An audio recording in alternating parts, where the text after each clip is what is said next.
Pemirsa, jumpa lagi dalam National Intelligence Estimate. Pada kesempatan ini kami akan berbicara tentang perang Rusia dan Ukraina dengan topik bahasan pada bagaimana pembelajaran yang kita bisa ambil dari perang tersebut terhadap pembangunan pertahanan di Indonesia. Apa itu berhubungan dengan geopolitik, geoekonomi, maupun geostrategi. Sudah bersama saya Laksamana Madya TNI, Profesor Dr. Amarullah Octavian. Beliau adalah Rektor Universitas Pertahanan. Selamat datang, Pak Rektor. Siap, terima kasih atas undangannya. Sebelum saya akan berbincang-bincang dengan beliau, atau beliau memberikan suatu assessment terhadap topik ini, mungkin Bapak akan cerita sedikit tentang biodata Pak Rektor. Ya, beliau ini lulusan terbaik dari berbagai pendidikan militer. Silakan Pak Rektor. Ya, terima kasih Pak Adrian. Saya kalau misalnya diizinkan untuk memperkenalkan diri, ya lulusan dari Akademi Angkatan Laut tahun 1988. Kemudian ada beberapa pendidikan militer maupun pendidikan umum. Pendidikan militer saya ada di dalam dan di luar negeri. Kalau pendidikan umum S1 dari Sekolah Tinggi Teknologi Angkatan Laut. Kemudian S2 saya ada 2, kebetulan di École Militaire dan École de Guerre dengan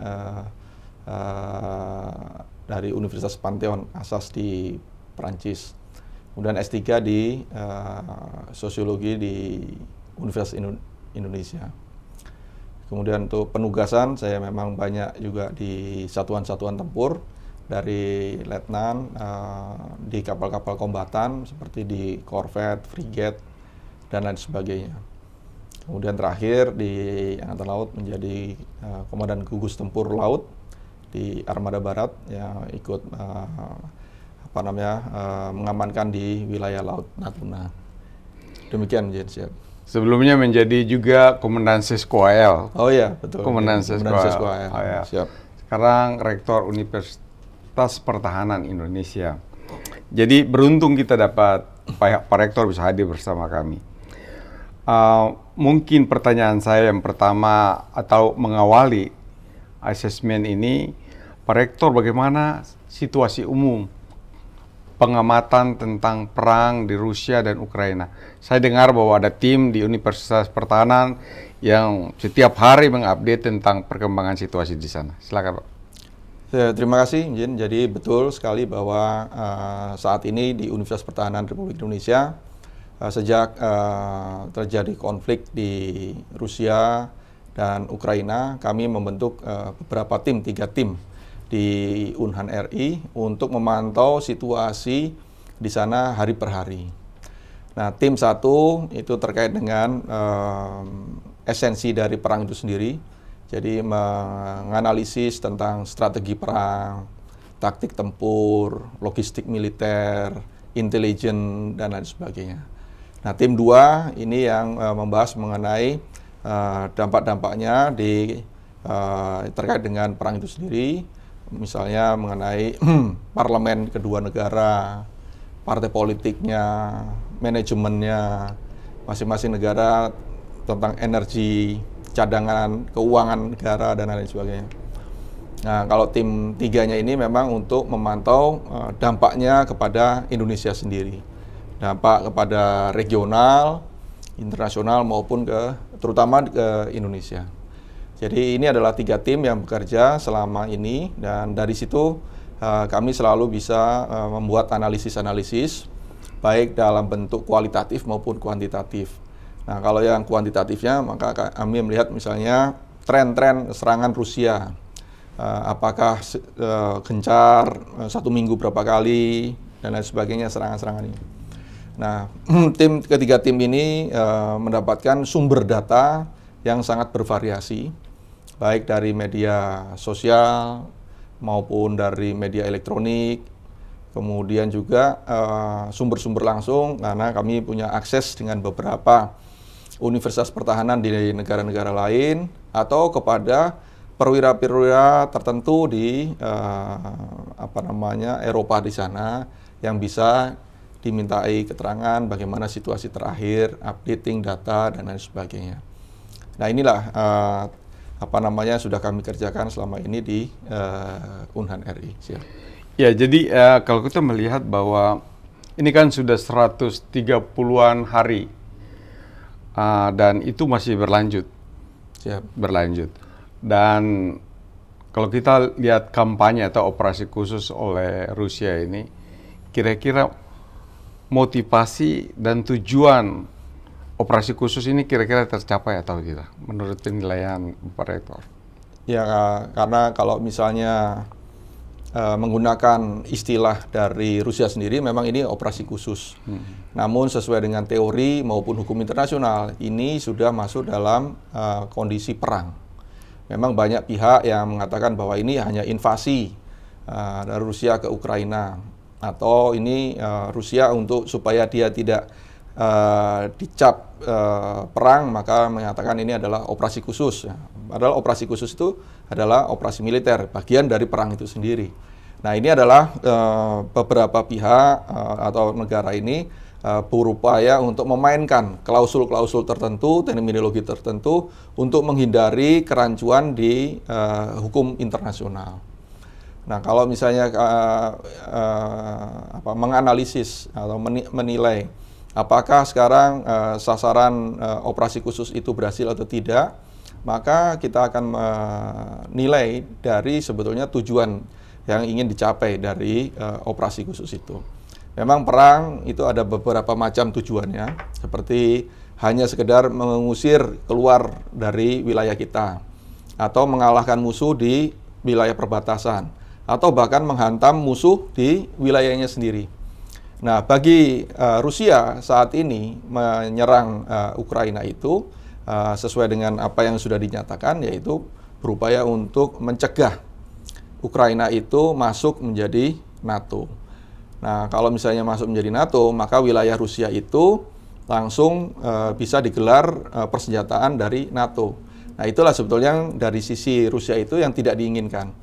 Jadi dari sejak Perang Dunia Kedua, maka Rusia dengan Pakta Warsawa ini berupaya untuk membuat yang namanya buffer zone.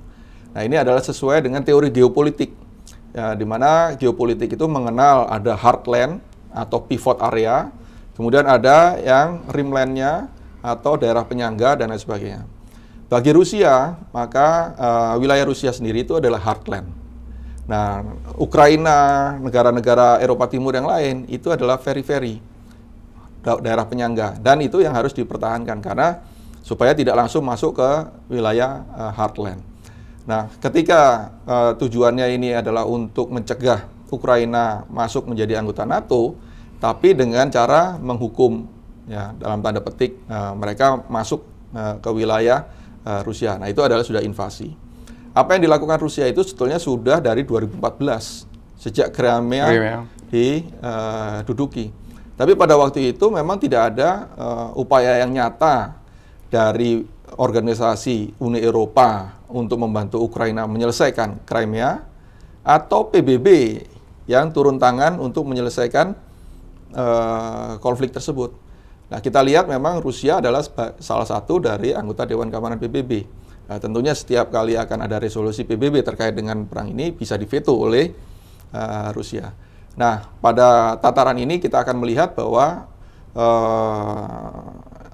tata tertib internasional ini atau peraturan hukum internasional ini memang tidak bisa menjangkau ketika salah satu anggota Dewan Keamanan PBB-nya melakukan ya boleh dikatakan pelanggaran-pelanggaran terhadap kesepakatan PBB yang sudah dinyatakan. Nah, apa yang dilakukan oleh Rusia ke Ukraina boleh dikatakan ini sebetulnya ekses, karena ada beberapa negara yang lainnya juga sudah menunjukkan contoh. Amerika Serikat ketika menyatakan global war against terroris, mereka melaksanakan serangan ke mana-mana, Afghanistan, Irak dan lain sebagainya, tanpa bisa dicegah oleh negara-negara lain. Nah, sekarang dengan alasan yang sama, Rusia pun juga menyatakan bahwa Ukraina ini adalah ancaman buat Rusia. Oleh sebab itu, dengan perspektif seperti ini, maka semua negara itu bisa melaksanakan serangan meskipun dengan dalih sesuai dengan artikel 52 Piagam PBB, yaitu self-defense. Jadi preemptive self-defense. Jadi menyerang dalam rangka untuk bertahan. Nah, kalau misalnya negara-negara besar seperti Amerika dan Rusia bisa menggunakan perspektif tersebut, maka bisa dikhawatirkan juga, diperkirakan sesuai dengan perkiraan intelijen, ya bisa terjadi di wilayah lain. Laut Natuna, ataupun di Laut Cina Timur. Jadi kepentingan negara itu menjadi utama, seperti sebelum Amerika menginvasi ke Irak itu kan dia katakan bahwa dia tidak akan menggadaikan kepentingan nasional misalnya kepada organisasi internasional, walaupun waktu itu tidak ada resolusi PBB, mereka tetap masuk. Begitu juga yang ditiru oleh Rusia sekarang. Betul, kita akan bicara sedikit masalah operasi militer sedikit. Mesin-mesin perang yang digunakan, bagaimana Rusia itu bisa mengendalikan taktik dan strategi dia menguasai Ukraina. Pada awal-awalnya kita lihat bahwa Ukraina melakukan perlawanan yang cukup ketat. Bagaimana Pak Rektor melihat sampai saat ini? Ya, terima kasih. Kalau sesuai dengan kalkulasi tempur, maka dengan kekuatan yang ada, Ukraina itu termasuk militan dan bisa bertahan menguasai daerah-daerah vital. Nah, sementara Rusia ini sebetulnya kalau kami nilai dari alutsista, yang pertama alutsistanya yang dikerahkan Rusia ini masih belum alutsista utama, masih mungkin yang kelas 3 atau kelas 4. Ya. Kemudian tentaranya yang maju pun juga bukan tentara yang kelas utama. Jadi sepertinya Rusia ini juga menggunakan taktik mau melihat senjata-senjatanya NATO yang keluar ini apa saja. Nah, itu mereka pelajari. Nah, jadi mereka dalam konteks ini bisa saja ajang Rusia-Ukraina sengaja diperpanjang oleh Rusia karena ingin melihat senjata-senjata apa yang ditampilkan oleh negara-negara NATO. Namun pada satu sisi, kalau sesuai dengan filosofi perang, maka beberapa peperangan darat, ya, ground warfare itu ada yang dilakukan oleh Rusia tidak sesuai dengan teori maupun tidak sesuai dengan sejarah Rusia itu sendiri. Contohnya serangan darat. Ya, serangan darat itu kombinasi kan, antara kavaleri dengan artileri. Kenyataannya banyak Rusia ini banyak tank yang hancur. Infanterinya gerak sendiri, kavalerinya gerak sendiri, artilerinya tidak bergerak sendiri. Padahal kalau sesuai dengan teori perang darat, maka tiga kesatuan ini, infanteri, kavaleri, dan artileri ini harus bergerak bersama, meskipun serangannya tidak harus selalu bersamaan. Nah, kelihatannya Rusia di sini, kelemahannya di sini. Kami dalam analisa serangan-serangan tertentu itu kok begini, gitu ya. Nah, ini cukup bagi kami di Universitas Pertahanan ketika menganalisanya ini cukup cukup kaget ya bagi seorang negara yang sudah menjadi pengalaman yang begitu perang. Ya, kekuatan daratnya kan sangat kuat ya. Kalau misalnya alutsista tidak ditunjukkan semuanya juga tidak apa-apa. Pada awalnya dia menggunakan 3 poros katanya, tapi saling tidak membantu, kelihatannya tidak terorganisir dengan baik. Siap. Nah, ini pentingnya memang di sini adalah military leadership. Ya. Sampai dengan sekarang kalau kami analisa, jenderal-jenderal perangnya Rusia ini masih belum yang istilahnya yang betul-betul mumpuni. Ada beberapa jenderalnya yang dulu veteran di Afghanistan, itu memberikan saran, masukan, tapi kelihatannya kurang diperhatikan oleh jenderal-jenderal yang lebih muda ini. Nah, ini disinilah sebetulnya ada semacam krisis leadership antara jenderal-jenderal yang senior dengan jenderal-jenderal yang muda. Nah, ini yang kalau misalnya lesson learned untuk Indonesia, tentunya bagi generasi muda yang sekarang perwira tingginya harus tetap menjaga hubungan yang baik, silaturahmi dengan jenderal-jenderal seniornya. Karena seperti sekarang pengalaman Rusia Ukraina itu sudah hampir beberapa jenderal senior sudah dipanggil oleh Putin untuk turun sekarang. Nah, artinya apa? Purnawirawan di Indonesia itu tetap memiliki kewajiban suatu saat dipanggil. Karena filosofinya purnawirawan itu sebetulnya komponen cadangan yang paling utama. Ya, sebelum kita masuk ke sana, kita ingin dengar assessment dari Pak Rektor tentang di sana ada Luhan dan Donetsk yang dipertahankan atau diinginkan oleh Rusia menjadi negara. Bagaimana Bapak menilai itu? Apa bisa terrealisasi? Tentunya alasan-alasan ini kelihatannya cukup kuat. Kalau misalnya memang Rusia memang mempertahankan, kita lihat Crimea sampai sekarang masih dikuasai oleh Rusia. Jadi dua provinsi itu bukan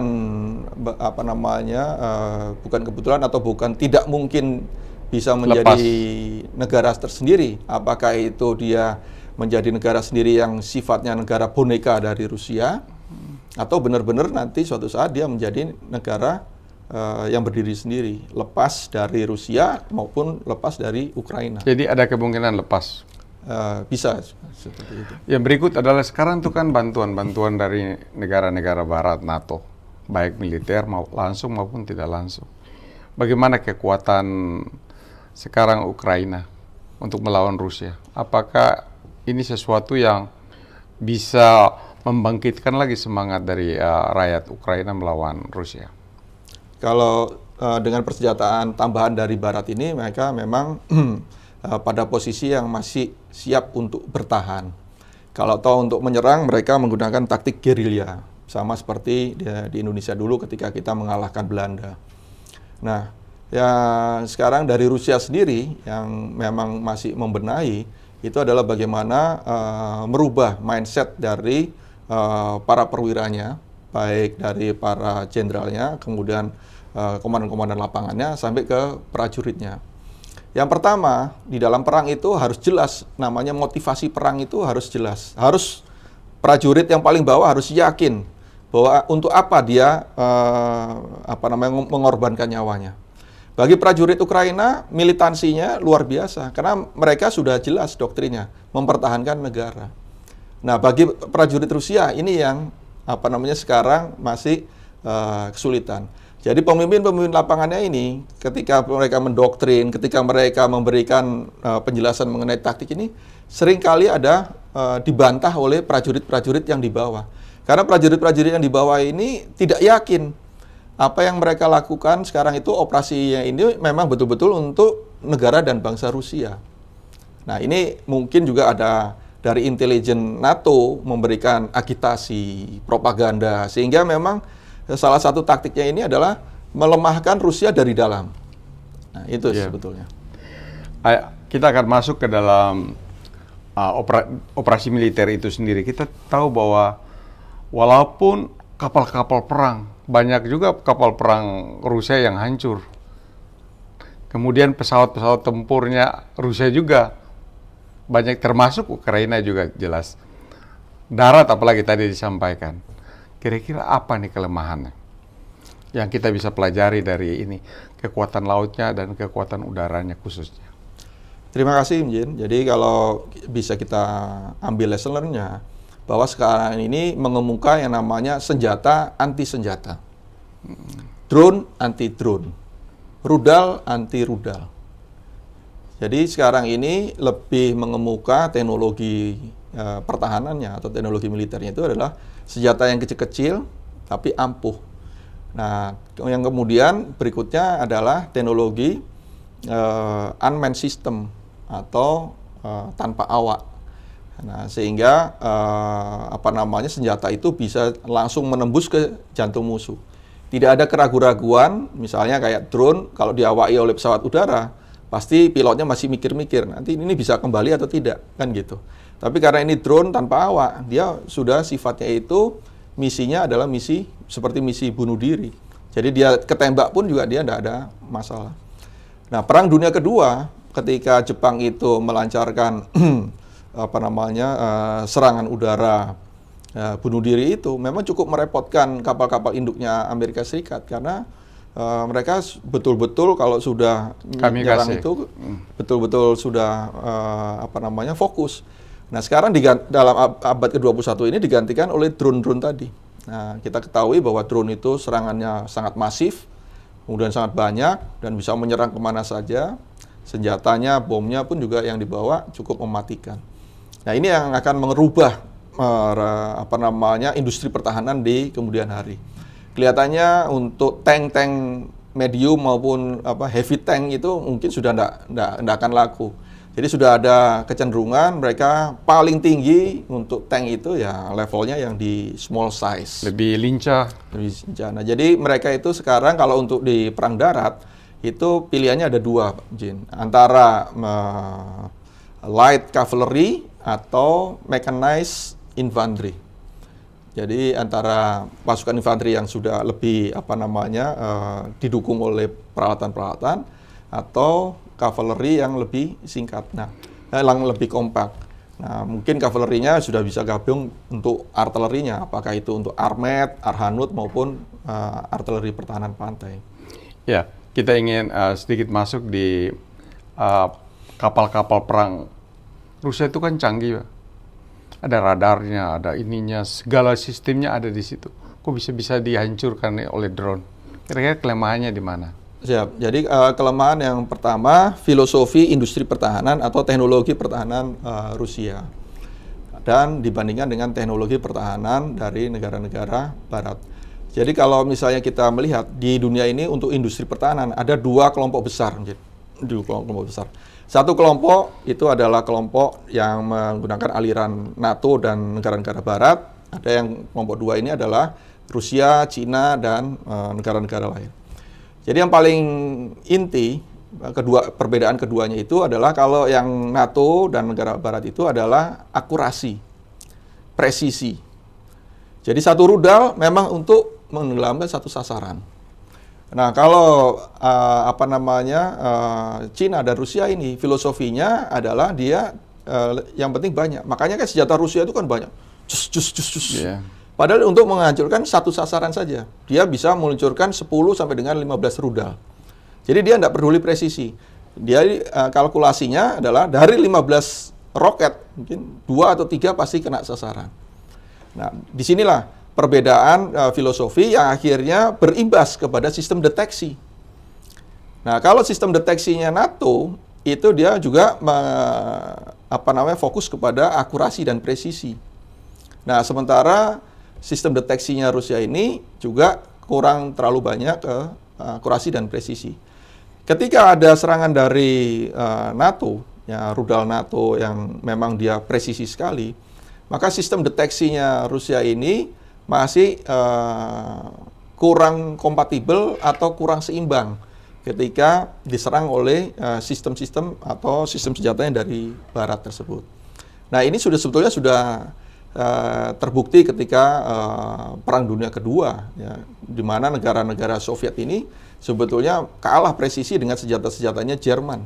Ya, kalau kita melihat bahwa negara sebesar Rusia, kita tahu bahwa misalnya porsi ISR itu kan pasti canggih sekali. Tapi kok bisa gitu, bisa sama rudal-rudal anti pesawat misalnya ditembakin begitu, pesawat-pesawat canggih itu bisa hancur. Ada perang cybernya juga. Ya, ada cybernya. Ada elektronik.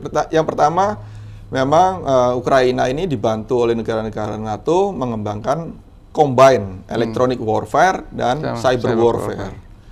Jadi dulu sebelum mengemuka cyber warfare, di militer itu sudah mengenal yang namanya electronic warfare. EW, electronic warfare.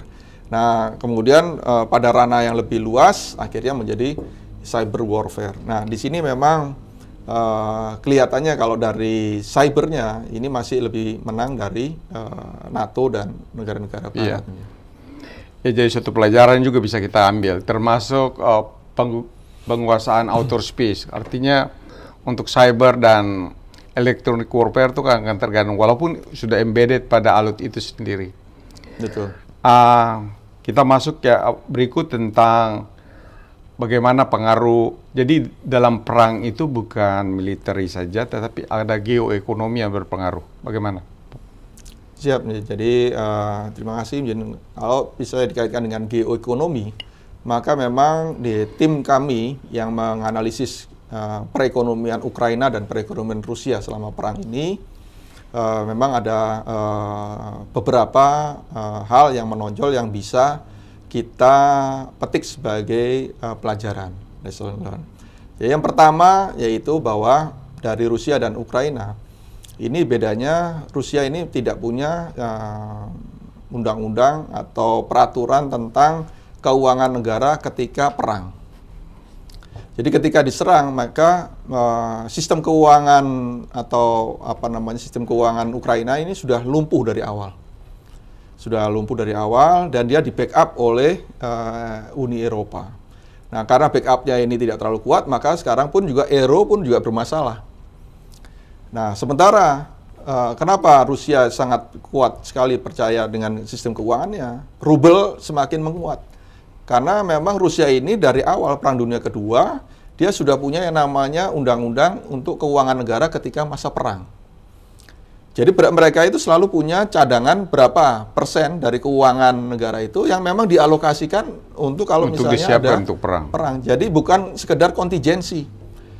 Kalau kontingensi ada, dana perang juga ada. Nah, ini yang sebetulnya kalau di dalam teori ini kan war financing. Kebetulan kami di Universitas Pertahanan ini memang ada prodinya, prodi ekonomi pertahanan.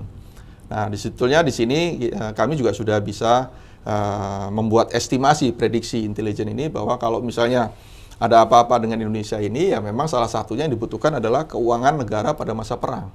Ya, logistik. Ya, undang-undang kita, undang-undang keuangan di Indonesia ini diatur hanya untuk negara pada masa damai, dalam kondisi normal. Nah, seperti sekarang, harusnya keuangan negara itu dibagi menjadi 4 kuadran. Jadi di sini masa damai, masa perang, kondisi normal, kondisi tidak normal. Bisa saja pada masa damai itu kondisinya normal. Nah, kapan masa damai kondisi tidak normal? Ya seperti sekarang sedang pandemi. Pandemi, betul. Jadi anggaran dipotong-potong. Nah, anggaran dipotong-potong. Nah, ini sebetulnya harus ada aturannya. Tidak semua kementerian sama potongannya. Untuk pertahanan, untuk intelijen, untuk TNI tentunya harusnya berbeda potongannya. Nah, ini sama. Di beberapa negara 2 tahun pandemi tidak ada potongan untuk sektor pertahanan. Karena tidak direncanakan dari awal. Nah, itu makanya perlu kita mengatur sistem keuangan negara kita itu pada masa damai, masa perang, dan pada kondisi normal dan kondisi tidak normal. Nah, itu yang lesson learned yang mungkin bisa kita kembangkan. Iya, kita lihat juga waktu perang ini kan dia bisa melebar kemana-mana. Kita ke wilayah kita, geopolitik juga berubah. Kita lihat ini pengaruh Cina di Laut Cina Selatan dan Taiwan. Bagaimana analisa Pak Rektor dan tim kira-kira ke depan? Siap. Jadi kalau misalnya untuk situasi di Laut Natuna, memang dari tahun ke tahun ini sebetulnya kebijakan Cina ini tidak berubah. Jadi mereka memang masih tetap mengklaim bahwa itu adalah wilayah mereka. Nah, ada yang satu menarik adalah bahwa mereka ini semakin menggunakan cara-cara yang lebih boleh dikatakan lebih fokus ya. Yaitu yang saya maksud adalah mereka menggunakan sekarang ini para akademisi. Para akademisi membuatkan penelitian mengenai Laut Cina Selatan yang pada akhirnya hasil penelitiannya itu mendukung klaim Laut Cina Selatan. Kemudian juga mereka menggunakan celah-celah dari hukum laut internasional. Nah, oleh sebab itu Indonesia memang fakultas-fakultas hukum di Indonesia ini, ya apalagi yang memang fakultasnya ini hukum laut, tentunya para profesornya, guru besarnya bisa digalang untuk bisa merancang bagaimana jawaban-jawabannya atas opini-opini legal dari pemerintah Cina. Jadi opini hukum harus di-counter oleh opini hukum. Nah, ini yang kita butuhkan. Kita butuh profesor-profesor hukum laut internasional, yang pandai berdiplomasi, bahasa Inggrisnya bagus, kalau bisa bahasa Prancis, bisa bahasa Mandarin. Kita butuh profesor hukum laut internasional yang pandai berbahasa Mandarin, langsung berdebat dengan para profesor Cina. Iya. Nah, ini harus disiapkan oleh pemerintah. Siapa sekarang yang harus menyiapkan profesor-profesor ini? Nah, ini yang harus dilakukan ke depan. Jadi kita sudah bisa mengantisipasi. Tidak hanya mengandalkan UNCLOS 82 aja. Tidak hanya UNCLOS, kita harus berimprovisasi. UNCLOS kalau perlu kita berikan tambahan-tambahan yang lain.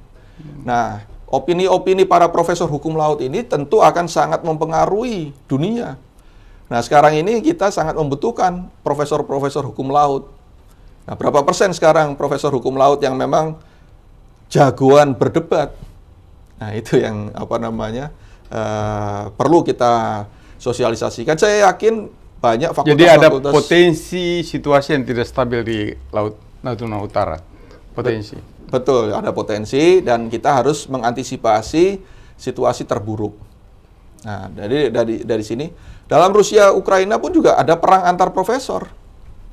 Mungkin tidak banyak yang tahu karena memang media tidak memblow up. Iya. Ada beberapa profesor Rusia, profesor Ukraina pun juga berdebat. Ya, kalau kita kembali ke regional kita lihat ada AUKUS, ada Asia Pasifik dan lain-lain. Gimana nih posisi Indonesia dihadapkan dengan agresifnya Cina di Laut Cina Selatan? Ya, tentunya Indonesia yang pertama harus bisa memanfaatkan yang tadi konsep kita sendiri, ketahanan nasional dikembangkan menjadi ketahanan regional. Kalau misalnya kita lihat peta, maka Laut Cina Selatan itu di sebelah selatan. Kekuatan Cina yang sesungguhnya, kekuatan militernya itu dari utara. Dan ketika dia bergerak ke Laut Cina Selatan, dia pasti melewati beberapa negara ASEAN yang posisinya di utaranya Indonesia. Nah, dengan kita memanfaatkan skema atau peraturan-peraturan dari ASEAN Political Security Community atau APSC, maka kita bisa merangkul mereka supaya betul-betul bersatu dengan Indonesia untuk menghadapi musuh yang lebih besar lagi. Kita harusnya sudah bisa menggalang Malaysia, tidak lagi kita konflik Ambalat. Ambalat harus cepat selesai. Perbatasan dengan Vietnam harus selesai juga. Brunei juga selesai, Singapura selesai semuanya. Sehingga kita sebagai big brother di ASEAN ini betul-betul ngayomi negara-negara ASEAN ini. Dan kalau kita betul-betul ngayomi, kita bersama-sama, kita bisa menghadapi kekuatan yang lebih besar. Jadi jangan sampai kita internal ASEAN saja, sekian puluh tahun, masih banyak konflik-konflik yang belum diselesaikan. Bahkan kalau perlu kita sedikit modifikasi perspektif terhadap Treaty of Amity and Cooperation. Ya, di dalam Treaty of Amity and Cooperation itu seolah-olah sama negara ASEAN tidak boleh mengintervensi, campur tangan terhadap urusan domestik negara ASEAN yang lain. Negara anggota. Padahal sebetulnya treaty ini memecah belah ASEAN. Contoh, ketika kita berhadapan dengan separatisme Papua, seharusnya Malaysia, Thailand bisa membantu Indonesia untuk menyelesaikan Papua. Ketika Thailand menghadapi separatis Patani, Indonesia bisa bantu. Ketika Filipina menghadapi separatis Moro, kita bisa bantu dan lain sebagainya. Nah, ini mekanisme-mekanisme seperti ini yang kelihatannya perlu Indonesia akademisi untuk meninjau ulang. Apa ya pasal-pasal di ASEAN ini, piagam ASEAN ini masih cocok untuk abad ke-21. Kita harus cerdas memanfaatkan semua instrumen internasional itu untuk kepentingan nasional kita. Ya, kita kembali ke dalam negeri. Gimana nih membangun pertahanan kita ke depan? Berdasarkan budget atau ancaman yang kita lihat? Apakah masih relevan apa yang kita lakukan sekarang? Kita lihat ada progres dengan baru di mana kita akan memberikan alutsista yang begitu canggih. Bagaimana, Pak Rektor? Siap. Jadi kalau misalnya ke depan untuk pertahanan Indonesia sendiri, memang kita percaya dengan Sishan Kamrata. Sistem Pertahanan dan Keamanan Rakyat Semesta. Itu sudah ada di dalam undang-undang dan sudah terbukti kita bisa menggunakan Sishankam Prata itu untuk menghadapi musuh dari luar. Kita bisa memenangkan perang kemerdekaan 1945-1949, mengalahkan pemenang Perang Dunia Kedua, mengalahkan Inggris, mengalahkan Belanda, dan sebagainya. Sishankam Prata. Dengan yang paling utama adalah peperangan gerilya. Sishankam Prata juga sudah terbukti ya, bisa menghadapi berbagai macam pemberontakan. Ya, pemberontakan di Sumatera, ada Permesta, Sulawesi, Jawa Barat, DITI, sudah terbukti. Nah, ketika Sishankam Prata ini tidak terlalu dipahami, maka konsep-konsep baru lebih bermunculan. Kita mengenal konsep perencanaan pembangunan kekuatan itu berdasarkan ancaman, ya, threat-based planning, atau berdasarkan kemampuan, capability-based planning. Nah, konsep-konsep ini datangnya dari Barat. Nah, kalau dari Unhan sendiri, kami selalu berupaya untuk mengedepankan filosofi Sishankam Prata ini. Karena Sishankam Prata ini atau Total People Defense Strategy ini sudah terbukti, ya. Bahkan sudah tiru oleh negara-negara lain.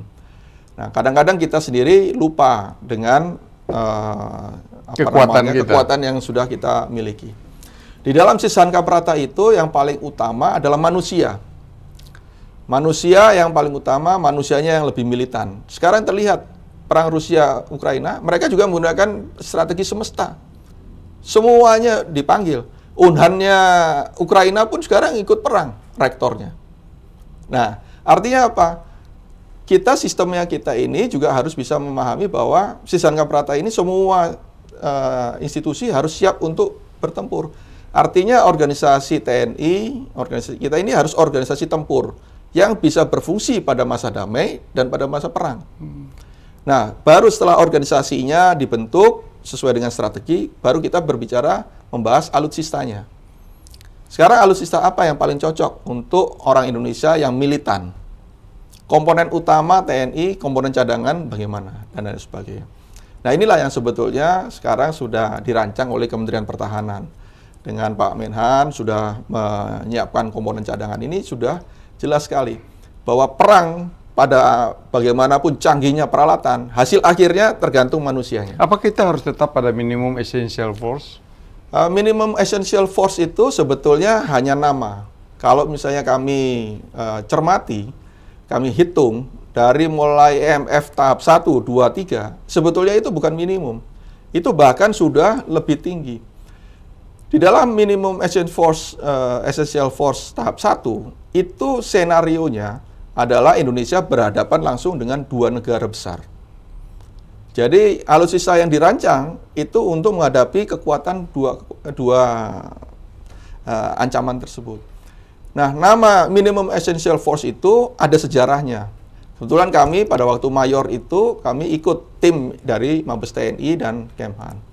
Jadi minimum essential force itu diberi nama untuk menghindari munculnya yang namanya dilema security atau dilema keamanan.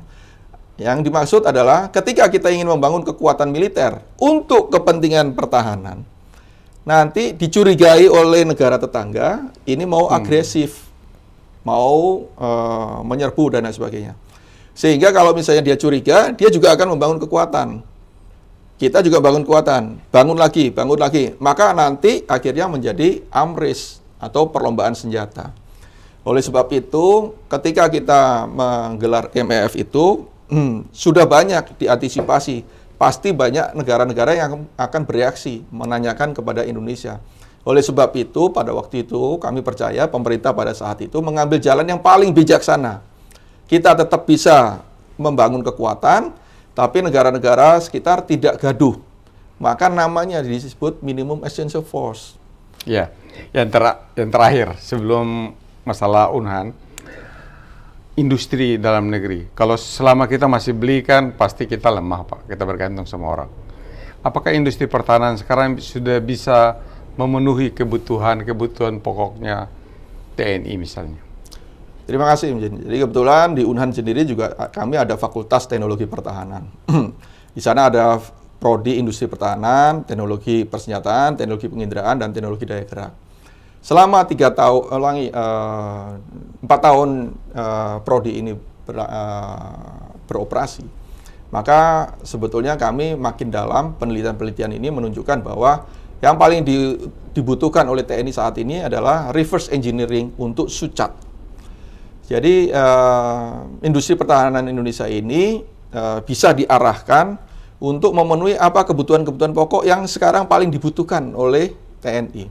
Contoh misalnya di Angkatan Laut, maka spare yang paling dibutuhkan sekarang ini adalah filter oli untuk kapal perang. Maka seharusnya kita harus fokus membuat ini. Ini yang paling dibutuhkan oleh TNI sekarang. Kemudian ada komponen-komponen untuk elektronika dan lain sebagainya. Angkatan Udara juga demikian. Pesawat yang paling krusial, yang paling kritis, itu spare yang mana? Nah, kita fokus membuat spare-spare itu. Angkatan Darat juga demikian. Apa? Di tank, di senjata, dan sebagainya. Yang paling krusial apa? Amunisi, peluru. Nah, supaya betul-betul 100% bisa ditembakkan, dan lain sebagainya. Kita harus bisa betul-betul mandiri, peluru itu buatan Indonesia.